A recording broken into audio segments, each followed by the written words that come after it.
Hi viewers, இன்றைக்கி நம்ம breakfast சீரீஸில் பச்சைப்பயிர் வச்சு ஒரு பீஸா பண்ண போகிறோம். வாங்க பார்க்கலாம் எப்படி செய்கிறதுன்னு. இந்த பீஸா ரொம்ப ஹெல்த்தியான பீஸா. ஸோ கண்டிப்பாக வீட்டில் ஒரு வாட்டி ட்ரை பண்ணி பாருங்கள்.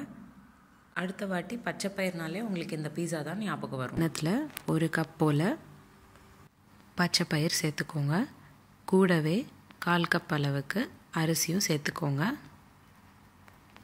தேவையான தண்ணி சேர்த்து 8 மணி நேரம் ஊற வைக்கணும்.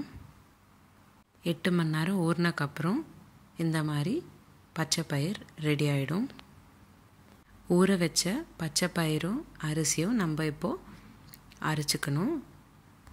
மிக்சியில் ஊற வச்ச பச்சைப்பயிர், உப்பு, 1/2 ஸ்பூன், ஒரு பச்சை மிளகா சேர்த்து நல்லா அரைச்சிக்கோங்க.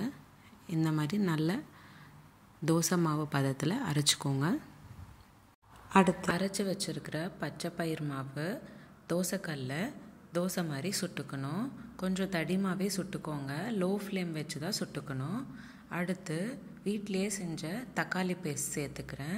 இந்த தக்காளி பேஸ்ட் செய்கிறதுக்கு 2 தக்காளி, 1 வெங்காயம், 3 பல் பூண்டு, உப்பு, ஊற வச்ச ஒரு காஞ்ச மிளகா எல்லாத்தையும் நல்லா வதக்கிட்டு மிக்சியில் பேஸ்ட் பண்ணிக்கிட்டேன்.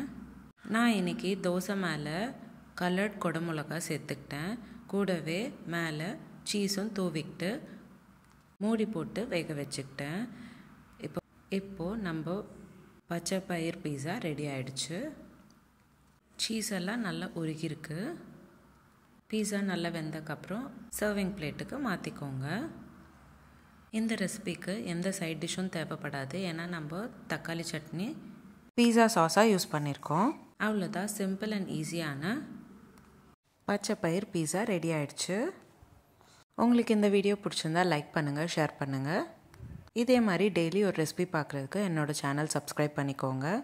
இந்த ரெசிபி ட்ரை பண்ணிவிட்டு எப்படி இருந்ததுன்னு எனக்கு கமெண்ட் பாக்ஸில் கமெண்ட் பண்ணுங்கள். மீண்டும் சந்திப்போம் ஒரு சுவையான ரெசிபியுடன். தேங்க்யூ.